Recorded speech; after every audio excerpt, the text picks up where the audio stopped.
For centuries, sailors returned from the sea with impossible stories, tales of creatures large enough to swallow ships whole, monsters so vast they were mistaken for islands, men making camp on their backs before the earth beneath them began to breathe, beings of pure shadow, rising from the darkest trenches of the ocean, silent and enormous, until the last moment. These were not the fantasies of frightened men, they were reported by navigators, monks, fishermen, and admirals. They appeared in royal logs, holy scripture, and the field notes of natural philosophers. They were sketched into the margins of medieval maps alongside the warning, "Here be monsters." The ocean covers more than 70% of our planet. The average depth is over 2 miles, and to this day, more than 80% of it remains unexplored. We know more about the surface of Mars than we know about our own ocean floor. So the question isn't whether sea monsters exist. The question is, what were our ancestors actually seeing? Tonight we go deep into the myths, the manuscripts, the folklore, and the dark water beneath all of it, to examine 6 of the most terrifying creatures ever recorded from the sea. The Kraken, the nightmare below. We begin where any honest account of sea monsters must begin, with the Kraken. No other creature in maritime folklore has cast a longer shadow. No other monster has sailed from the pages of ancient myth into the vocabulary of everyday language. When we say something is colossal, when we say it is unfathomable, we are reaching, unconsciously, for the same word sailors reached for on the open North Atlantic, Kraken. The word itself comes from Old Norse, kraki, meaning something twisted, tangled, and unhealthy animal. But the creature it describes is anything but small.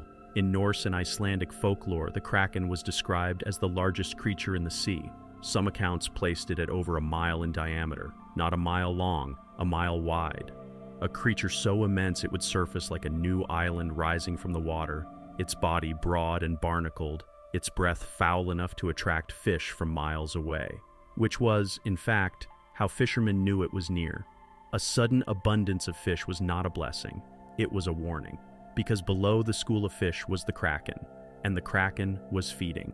The most significant written account comes from Bishop Erik Pontoppidan of Norway, who in 1752 published a natural history of the country and devoted a remarkable amount of earnest attention to the Kraken. He wrote that sailors described the creature as floating at the surface with a diameter in roundness of about 1.5 miles, that its back appeared above the water like a cluster of small islands with something shining on it like sand, and that when it submerged, the whirlpool it created could drag ships down with it. Notice what Pontoppidan is doing here. He is not writing fantasy. He is writing natural history. He is treating the Kraken the way a modern marine biologist would treat a newly discovered species, examining witness accounts, cross-referencing reports, describing its physical characteristics with the clinical interest of a scientist. Because to him, and to many educated Europeans of the 18th century, the Kraken was real. And here's the unsettling truth. They weren't entirely wrong. The giant squid, Architeuthis dux, exists. It can reach over 40 feet in length. It lives in the deepest parts of the ocean. It has eyes the size of dinner plates, the largest eyes of any living animal, which evolved specifically to detect bioluminescent light in absolute darkness. For most of human history, no one had ever seen a living one. Only the evidence, colossal sucker scars on sperm whales, tentacles washing ashore, carcasses dragged up in fishing nets that defied explanation. The first confirmed photograph of a living giant squid in its natural habitat was taken in 2004. For tens of thousands of years before that, if you saw a giant squid, you did not walk away to describe it calmly. You described it the only way that made sense. You called it a monster. The Leviathan, God's own terror. If the Kraken belongs to the world of sailors and sea charts, the Leviathan belongs to something far older, Scripture. The Leviathan appears in the book of Job, one of the oldest texts in the Hebrew Bible, and what God says about it is extraordinary. In chapter 41, God speaks directly to Job from a whirlwind, and the creature he uses to demonstrate the limits of human power is not an army, not a force of nature. It is the Leviathan. Can you pull in Leviathan with a fishhook? Can you press down its tongue with a rope? Can you put a cord through its nose? Will it speak gently to you? Will it make an agreement with you to be taken as your slave for life? Can you make it a pet? The answer, God implies, is no. You cannot. No human being can. Because the Leviathan is beyond you, beyond all of you. The text continues. Smoke pours from its nostrils. Its breath sets coals ablaze, and flames dart from its mouth. It is armored. Its scales are its pride. Nothing on earth is its equal. A creature without fear. For thousands of years, theologians and scholars have debated what the Leviathan actually was. A crocodile, a whale, a sea serpent of impossible size. In Jewish mystical tradition, it becomes cosmic. The Leviathan of chaos, the sea dragon that God slew at the moment of creation to impose order on the universe. In early Christian interpretation, it becomes the mouth of hell itself, medieval paintings depicting the entrance to the underworld as the open jaws of a sea beast. But there is something deeper going on here than zoological identification. The Leviathan represents something specific to the human psyche, the idea of a force so vast, so ancient, so utterly indifferent to us that our existence means nothing to it. It does not hate us. It does not hunt us. It simply exists, and we are nothing in its wake. That fear is not primitive, it is profound. And it didn't go away when people stopped believing in sea monsters. It just found new forms. The Aspidochelone, the island that breathed of all the creatures in this script, the Aspidochelone is perhaps the least famous, and perhaps the most fascinating. Because the Aspidochelone is not simply a monster, it is a deception. The name comes from Greek, aspis, meaning asp or shield, chelone meaning tortoise, a shield tortoise. But the creature itself was described as something far larger, a colossal sea beast, sometimes a whale, sometimes a turtle of unimaginable size, whose back so closely resembled a rocky island that sailors regularly mistook it for land. They would drop anchor, they would go ashore, they would build fires to cook their food, and then the creature would feel the warmth of the flames on its back and descend into the sea, dragging everything and everyone down with it. The Aspidochelone appears in the Physiologus, a Greek text from the 2nd century AD that became one of the most widely copied books in the medieval world, translated into dozens of languages, the basis for countless illustrated manuscripts called bestiaries. In these bestiaries, the Aspidochelone was not simply a monster, it was a moral lesson. The creature, the monks who copied these texts wrote, was a symbol of the devil, beautiful on the surface, inviting, a place of apparent safety and rest, but hollow, deadly, and waiting. The sailors who made camp on its back were the souls of the deceived, those who trusted the world's pleasures and were dragged down when they least expected it. Whether or not you share that theology, the metaphor is remarkable. Here is a creature whose defining characteristic is that it looks like something it is not. The danger is not in its teeth or its claws.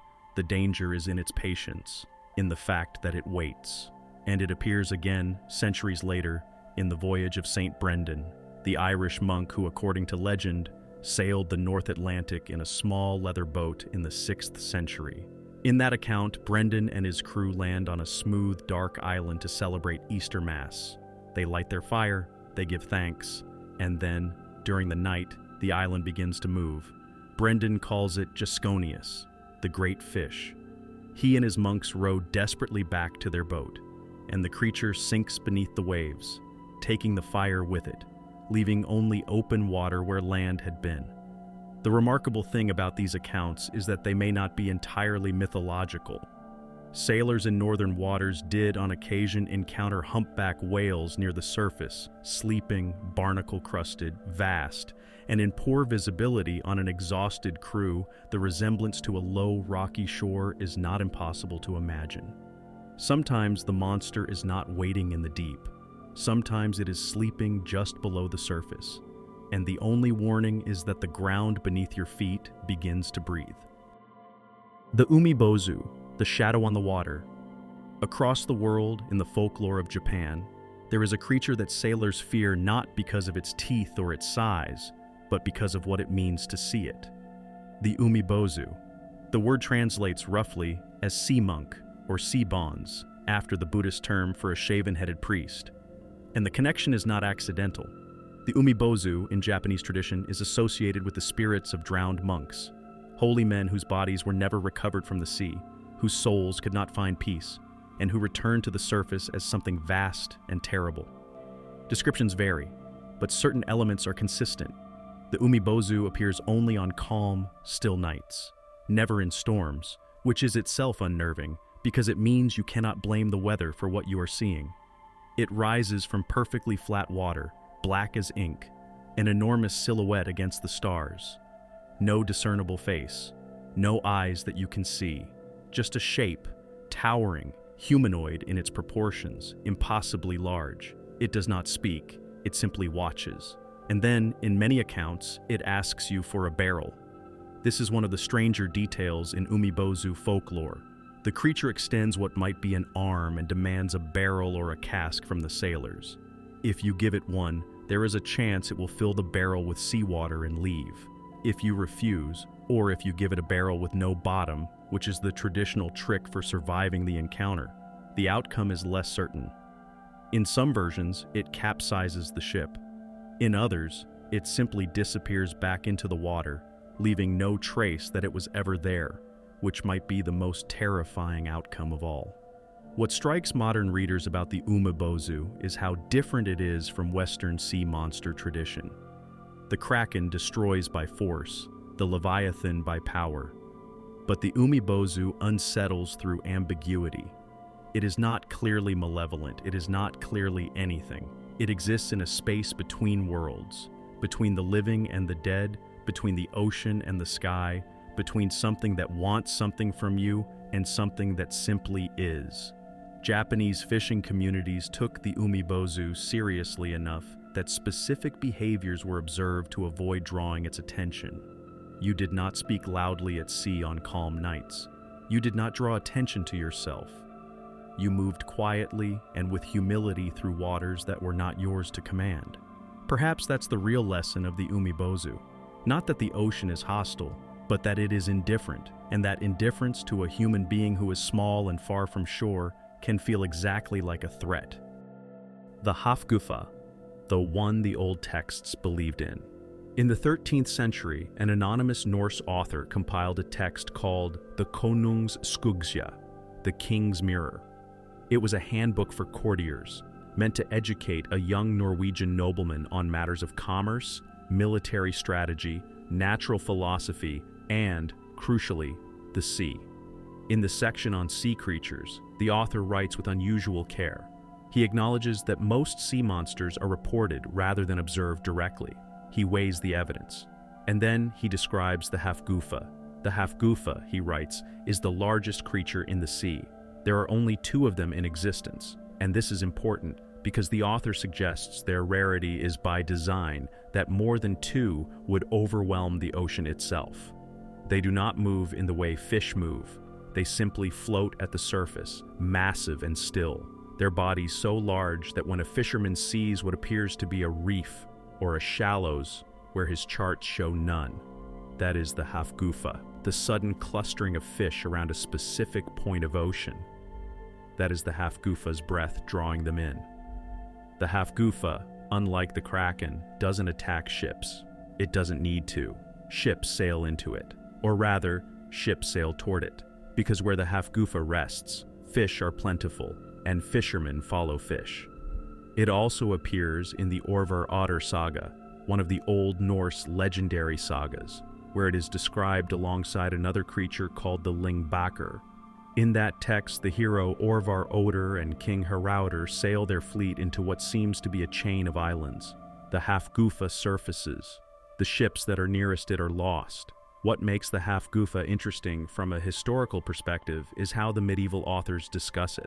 There is no suggestion that it is supernatural. It is categorized alongside whales and other large sea creatures, unusual, rare, but natural. The King's Mirror author even speculates about what it eats, and how its resting posture creates the fish aggregating effect. He is doing marine biology with 13th century tools. The conclusions are wrong, but the methodology, observe, report, hypothesize, is not. And when we consider that whale sharks exist, the largest fish on Earth growing to over 40 feet, filter feeding by hanging almost motionless near the surface, attracting enormous schools of fish. The Hafgufa does not seem quite so impossible. It seems like a description of something real, filtered through the only framework available. The Lusca, the blue hole's secret. Everything we've discussed so far has come from deep history, medieval manuscripts, ancient scripture, centuries-old folklore. Our final creature is different. The Lusca comes from the Bahamas, and people still report seeing it today. The blue holes of the Bahamas are among the most extraordinary geological formations on Earth. They are underwater caves, sinkholes technically, that plunge hundreds of feet straight down through the ocean floor. The water inside them is layered, oxygenated salt water near the top, then a band of hydrogen sulfide, then below that, water completely devoid of oxygen. Almost nothing lives in the deepest sections.